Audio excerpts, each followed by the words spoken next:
By the Grace of Lady Vader. Chapter 6. The walkers were lined up on the horizon, tiny gray dots from here, but nearby they would be towering, lumbering monstrosities, heavily armed and armored, but not hard to trip up if you could get past the laser blasts, lazy, overconfident predators. In other words, standard Imperial technology. Luke turned up his forward shielding. The base wouldn't stand long against the AT-ATs if they got there. Slow moving always trumps stationary. But there'd be a pretty good shot at stopping at least half of them. Wedge? I'm here. You have a gunner? Yeah, Jensen. Jensen's thin voice piped up. Here. Something wrong with Dak? Dak decided to skip the party, Luke said briefly. Dak? No, there must be some mistake. Cut the chat, Jensen, Wedge said. Yeah, right, sure. But Luke could hear that Jensen wasn't all right. He wondered if the boy's X-Wing would show up at the rendezvous point on autopilot with a helmet and gloves in the seat. No time to think about that now. We have to scatter their firepower, Wedge. How many of us are there?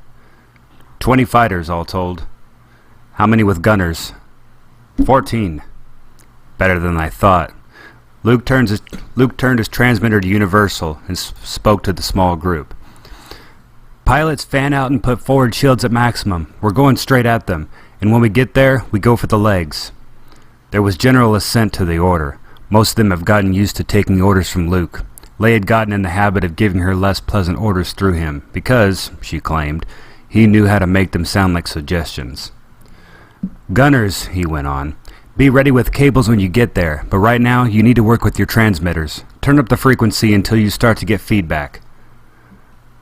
Aw, come on, that'll hurt. We need to hear. If we're getting feedback, so's the Empire. They'll get it on their bands. More important, their tracking systems run on sound as well as movement. If they're not looking straight at us, and they never are, he thought with some satisfaction, we can confuse them by throwing a lot of sound around. It'll bounce off the ice too. Should have them chasing shadows. Use your comm links for communication. Good thinking, Luke, Wedge said. Let's do it. Luke took his place at the center of the fan and decided to turn up his own transmitter frequency. It would be distracting, but he didn't have much choice. Hoth flowed out beneath him. The walkers took shape, then loomed above him. Then the shooting started. The sound shadows were working, at least marginally. The Empire was shooting between and behind the snowspeeders as often as at them, but the firepower was intense. A blast hit beside Luke, and a hot rain of melted snow blurred his vision. He spun it off. His comm link beep. Skywalker, Jensen and I are going for the first one, Wedge said. Don't tell me about it. Do it. Wedge's speeder suddenly shot across the snowfield ahead, cutting a straight line at the lead walker. Luke watched long enough to see Jensen release a cable that attached itself to the knee, if the machine, then set about trying to figure out how he was going to take the next one without a gunner. A blast came straight at him, and he dropped his strategic planning. Small crafts were emerging from the belly of one of the AT-ATs. They looked like land-bound TIE fighters of some kind, small and agile, and piloted by real men, with eyes not easily duped by sound shadows.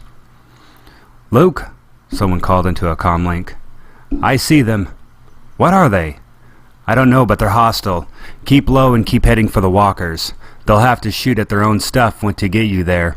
One of the crafts, he decided to call them TIE speeders for lack of a better term, spun at him, firing, and he had to bank the snow speeder sharply to avoid the blast. Where was the intelligence report on these things? Probably sitting in an empty chair someplace with someone's folded jumpsuit. Still, it wasn't Imperial style. The Emperor had always built things bigger and bigger. It was always something you could count on. Someone else at the top is making strategic decisions. The thought was his own. He had no illusion of it belonging to an otherworldly visitor, but it was a true thought. He knew it in his bones as soon as it came to him. Not Lady Vader. She'd made it plain that she had little interest in what she referred to dismissively as those matters. But maybe. Another blast hit the wide steel fin that balanced the snowspeeder in the air, and Luke cursed himself. He didn't have time to figure out what these things implied about the structure of the Imperial hierarchy. He just needed to figure out how to get away from them. He leaned the speeder into the turn forced by the hit and swung in 180-degree turn to face his attackers. There were 3 of them. He could see white stormtrooper armor through the cockpit windows of 2 of them. The third seemed to be piloted by an officer. A blast came from one at Luke's far left and kicked up a plume of snow and ice. The one at the center would have been a direct hit except for the heavy shielding at front. Luke watched the laser dissipate against the energy field, knowing that it would have been his certain death. He fired back, more out of revulsion than anything, and thought of hitting anything, and scored a hit on the fin of the TIE speeder that shot him. It wasn't as well shielded as a rebel craft, and the engine belched out black smoke. Down to 2. One was circling behind him, leaving him trapped. He dove at the speeder down toward the snowplane, hoping that they would fire at him and hit another target in the process. One fired, the officer, Luke thought, but nothing at all was hit. He tried to slip under the craft in front of him, but the fire was now steady, and they had him between them like a bead on a string. A blast came at him, and he pushed the speeder up. To his horror, he was directly under the head of one of the walkers, and looked straight into its gun sight. The Imperial gunner had been glancing out around the gun. Luke would have been dead. But apparently he was using readouts, and this close the sensors didn't pick Luke up. He dove down again. This could go on forever. "I'm on it, Luke," Wedge called through the comm link, and a moment later the rebel speeder blasted through, and one of the TIE speeders fell into the snow, trailing fire. "Thanks, Wedge. Go for the walker. There are more inside. I can handle the last one." "On it." Luke turned to face the other TIE speeder, which was retreating rapidly.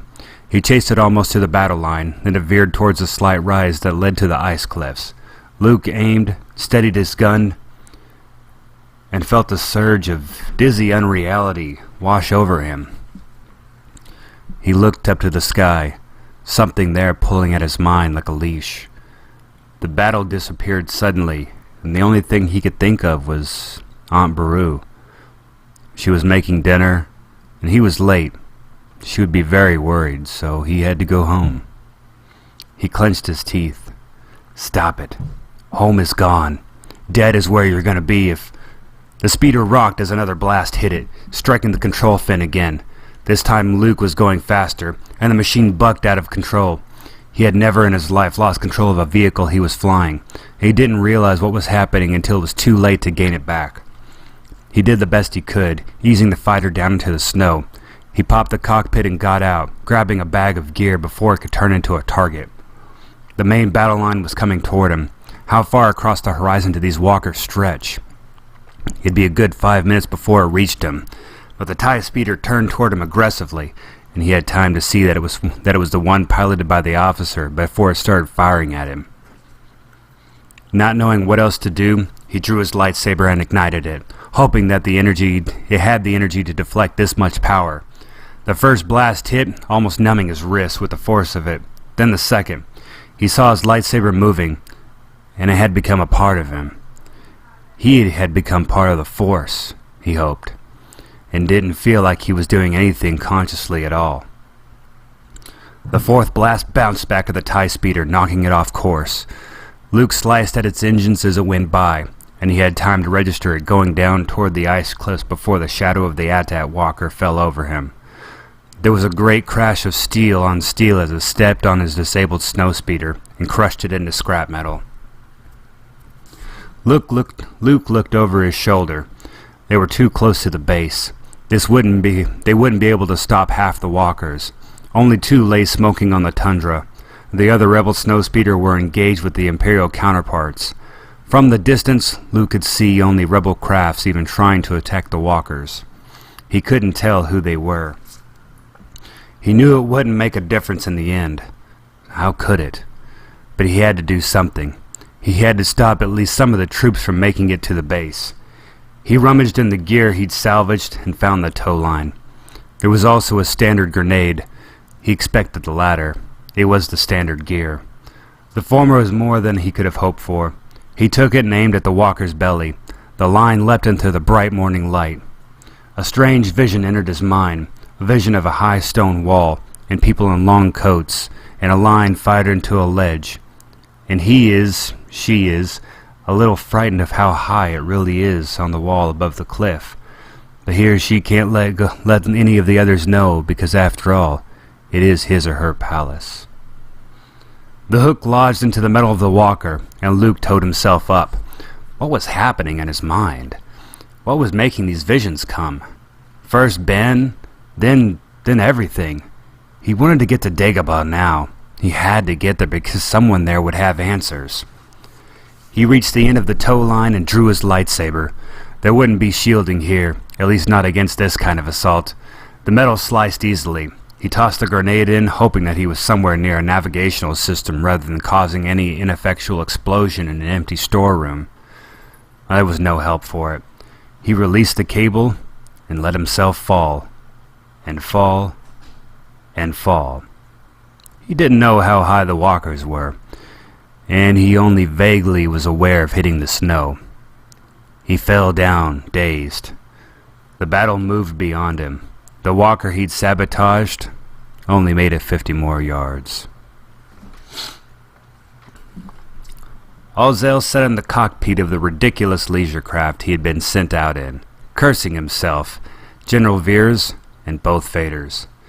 He was at the bottom of some sort of ice trench, and he certainly couldn't climb out of it. He would need to call for rescue. And if he hadn't swallowed enough humiliation for 1 week at their hands, it would have been just better to just die. He would never have begged for his life. Better to die proud than live in this wretched state. He took out his blaster, thinking that it might be better than the comlink, to be beaten not only by a rebel, but by some mere boy waving a... He lowered his blaster. A lightsaber. A Jedi weapon or Lord Vader's. The boy in the snowfield must have gotten that thing and learned to use it somewhere. The Jedi were supposed to be extinct. What few had remained after the Clone Wars had been rooted out of the holes they had hidden in and killed. They had been seditious from the start, a lying, sneaking fifth column that had had too much power for the galaxy's good. Who had been charged with eliminating them? Why, the Emperor's right-hand man, of course, Lord Vader. It all came back to Vader. Alzel could think of 2 scenarios that would get a rebel boy a lightsaber. The first was the fact that a Jedi had lived and trained a successor. It made sense. A Jedi had given him the weapon, taught him to use it. Perhaps the Jedi were secretly gathering again, preparing for a strike against the Empire. Perhaps there were more rebels with these weapons. The second possibility was infinitely more disturbing. The Jedi, after all, had been mostly eliminated once, and a good strike would wipe out any chance they had of returning. But there was also the possibility that the boy had gotten the lightsaber from the one person left in the galaxy who still carried one himself. From Lord Vader. Either way, it came back to Vader. Either he had betrayed the Empire before by allowing the Jedi to live and thrive, or he was plotting betrayal now. Alzel put his blaster back in the holster and tapped the homing beacon. He would be fully in order when they came to get him. He would ask to be taken to the medical frigate on a Star Destroyer other than the Executor, and from there, he would contact the Emperor. For the first time since his humiliation on the bridge, Alzel was certain he had a reason to be alive.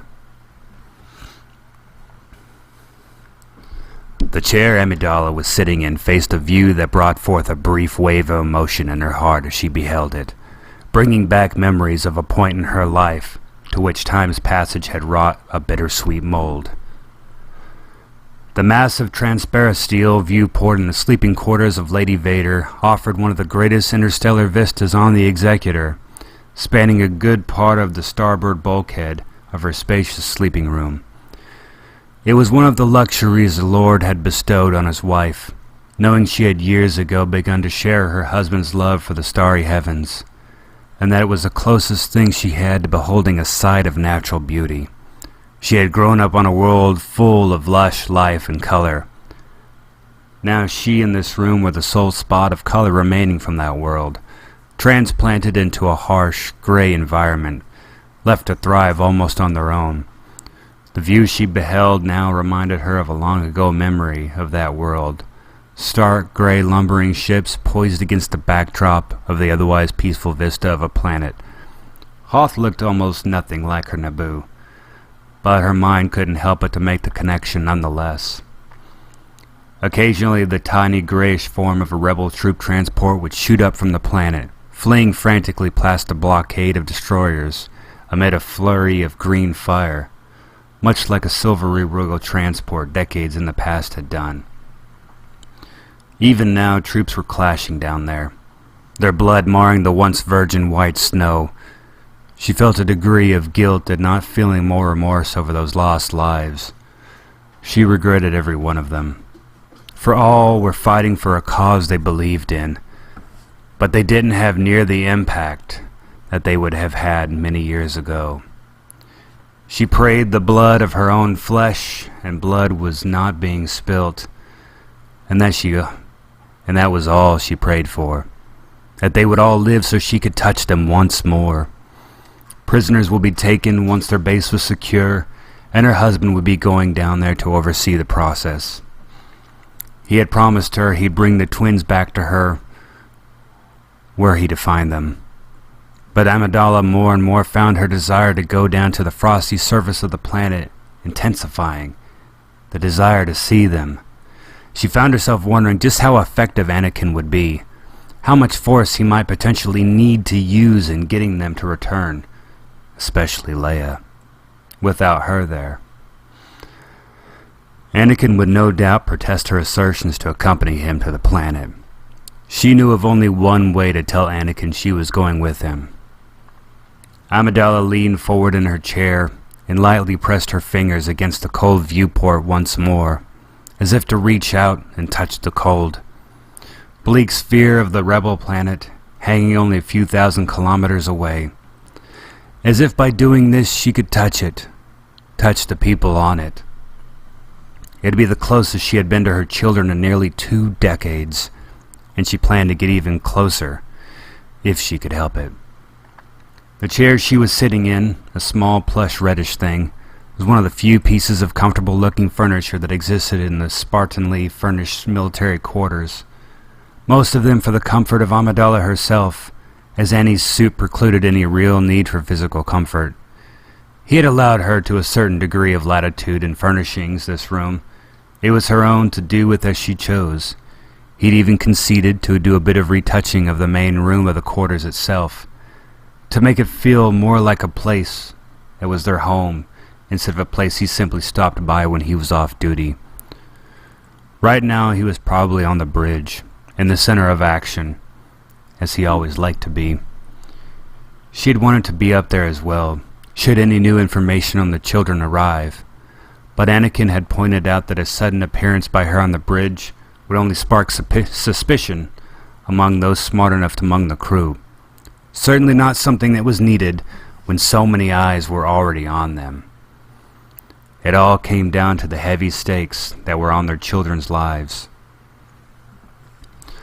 Amidala was certain the notion of her wanting to go to the surface would have occurred to Anakin. After all, it was their children they were going after. But she knew he'd not bring it up on his own. He'd avoid a confrontation on this matter with her if he could help it. She knew he feared for her safety in a potentially hostile environment, and would refuse it if she brought it up.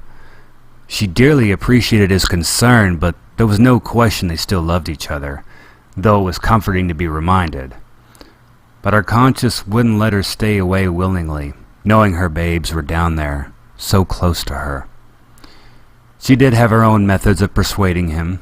She just wasn't eager to use them against him, to circumvent his decisions. She had done it to an extent before, such as with the Trika 4 incident. She remembered the rift that had existed between them, however, briefly afterwards, and had no desire to have something like that come between them now. Too much else already lay in that gap, but then there hadn't been nearly as big a personal stake there as remained here now.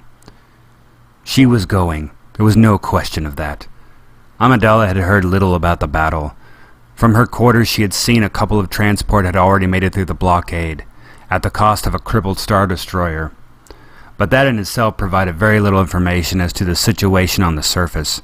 She was certain the twins still yet remained on the planet.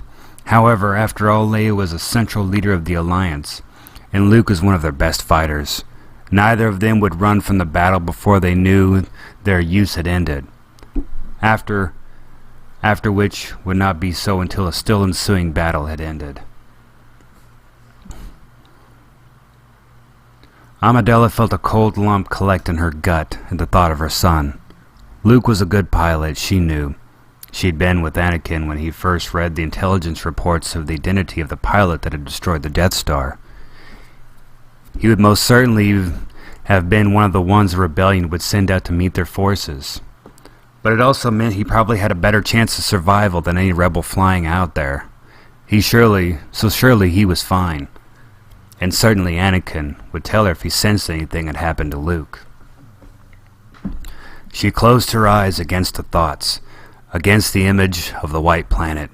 Down there, on that world, a battle was being waged, one that could mean the inevitable rebuilding of their family, or its permanent dissolution. As always in the blackness, her mind began seeking refuge in a familiar, terrible haven. Memories. "My lady." She sighed and opened her eyes, and looked up at her reflection in the viewport, just as the armor-clad figure of her husband materialized in it as well, striding through the entryway to her room, dissipating once more her bittersweet recollections.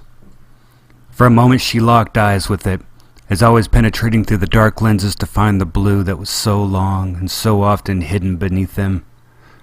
This deep, soul-drowning blue that years of concealing behind lenses had not diminished in the slightest. As always, when he and his intense presence were near, she felt that terrible desire to be with him. But she shunted it away, even now ashamed of her weakness. What would Leia think? Were she to know of this? That hadn't happened in decades. A brief glance at the suddenly annoying bed blatantly reminded her, and not even Gungan shield technology could ever allow it to truly happen again. She smiled weakly and walked toward him, stopping directly in front of him and turning to face the viewport again. Amidala took the monstrous gauntlet of his right hand and placed it on her shoulder. She made no move to remove it, but let it rest there with a tenderness anyone but she might have been surprised at. She had taken her time to become accustomed to his touch, knowing it was him, but still the hand of a machine touching her. But despite the lack of flesh, somehow he still managed to come through, the gentleness that had been unmistakably that of the man who had permanently branded himself on her. She reached up and laid her hand on his. He placed his other hand on her left shoulder. It was the hand that still contained the last few mangled remnants of flesh, and Amidala almost fancied she could feel echoes of a long-extinguished warmth in its contact, even through the leather glove. "What is the situation down there?" she began, her eyes still fixed on the reflection. An odd sight the two of them made, the fearsome mechanical leviathan and the diminutive red-clad nymph, the background of the starry void passing through them. "The rebel force has mounted a credible resistance to our forces, but the destruction of their shield is imminent," he continued as Amidala slightly moved her left thumb in circles around the fabric of the back of the glove, caressing it. "I will depart for the surface the moment it is confirmed." Amidala said nothing, only waited in silence a moment. He mirrored her silence except for the involuntary breathing of his respirator, and by the sudden thickness in it she knew well why. He knew what she was waiting for him to do. For a little while she just stood there, focusing her thoughts on the forever unaltering metronome of his breathing, allowing it to serve as a guide for them to flow along in an equally calm manner, enough so that she could say what he knew she was going to say. "I'm going with you," she said, dispatching any preamble. She could almost sense the intensifying in his foreboding nature. He removed his hands from her shoulder, and she turned to face him, looking upward into his face mask. "The rebels will likely be hostile and not take kindly to our arrival, love," he told her, the reluctance faintly evident in his tone. "I will not allow those under me to unnecessarily endanger themselves in such an environment." "But I'm not one of your troops, Lord," she replied, her veils swaying slightly as she shook her head. "I am your wife." "And as such, it's still my responsibility to ensure your well-being." "And as my husband, is it not the same for me?" she shot back quickly. "It is my duty to willingly risk my life for the Empire, and you would be in a far more vulnerable position than mine would be. Any endangering to your life is a risk I am unwilling to take, my love." "I'm afraid it isn't your risk to take. I'm not so fragile, love. It is not as I am unskilled and defenseless, you will remember." Even when he had first known, she had been anything but. Gentle and kind almost to a fault, yes, but not fragile and defenseless. "I do not consider this cause worthy enough to risk losing you," he told her, looking away from her out the viewport. "Even for our children?" She took his hand again and held it to her face. "Come now, I'd be with you the whole time, surrounded by you and however many garrisons you think you might need. It would be foolish to take such an inflammatory strike towards the second-in-command of the Empire with him and his well-known powers so close by." She had a point. Who better to guard Lady Vader than the great cunning warrior, her husband himself, with his widely feared powers and fiercely intense loyalty to his wife? The moment anyone even thought of taking a strike at her, he would act. "You may well need me if you ever want to persuade them," she pointed out. "I may be able to coax them to our side willingly, and I would think it would be in the Empire's best public interest at this point to attempt to do so with minimal bloodshed." "Them" could only mean one thing to either of the couple. "Assuming you will have any influence left at all," Anakin reminded her coolly. "You may have been the woman she remembers, but that is not who she will see when you stand before her." An imaginary vibroblade sent a cold stab through Amidala's chest. She and Anakin had discussed the notion that Leia would be none too happy to be reunited, particularly once she discovered her ties to Anakin. Even worse, her mother's own willing consorting with that very figure and the symbol he embodied, which he was completely polar what she embodied.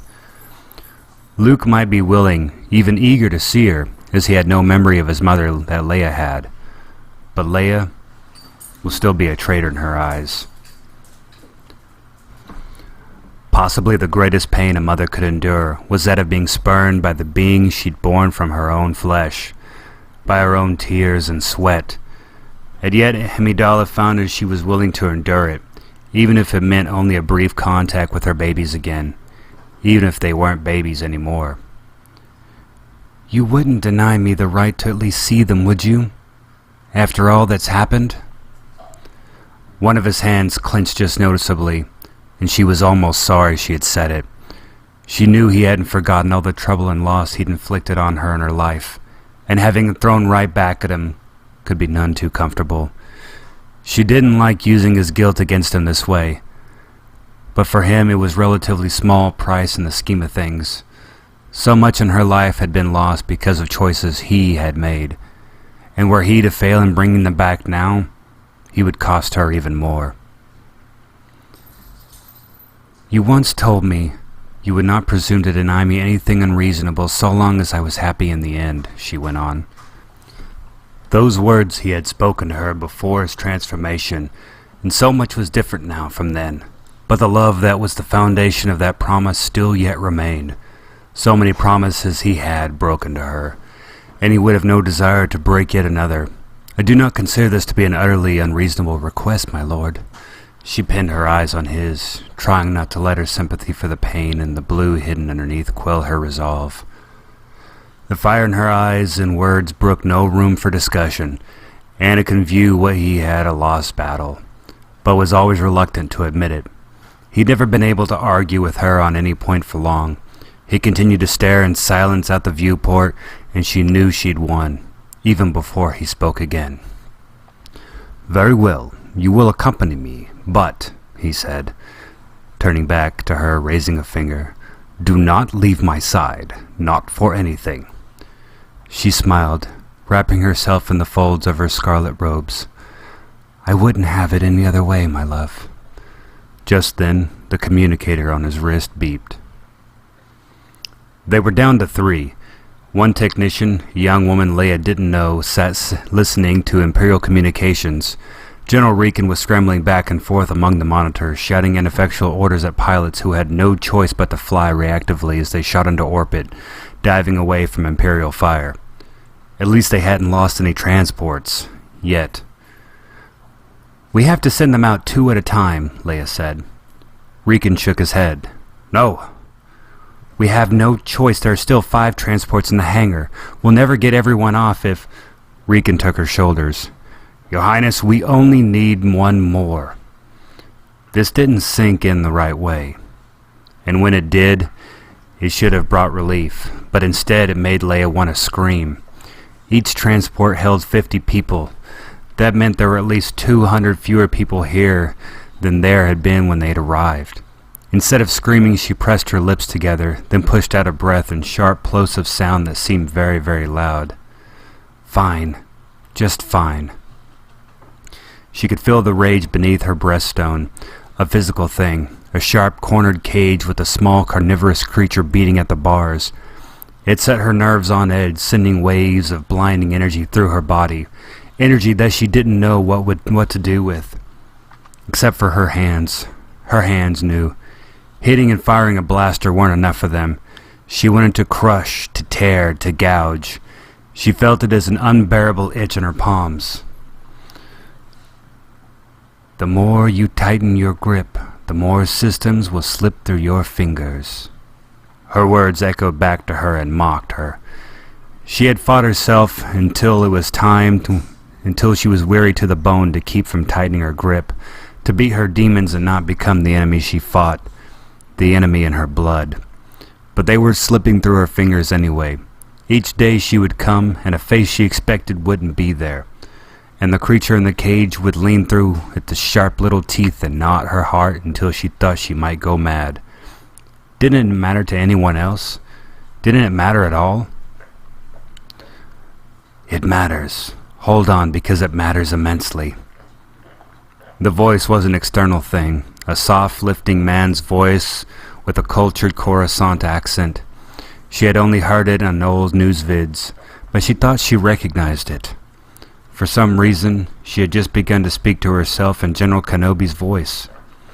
Perfect, just perfect, like it wasn't crazy enough before. The floor rocked, and a fine veil of snow slipped down from the ceiling. The Empire was approaching.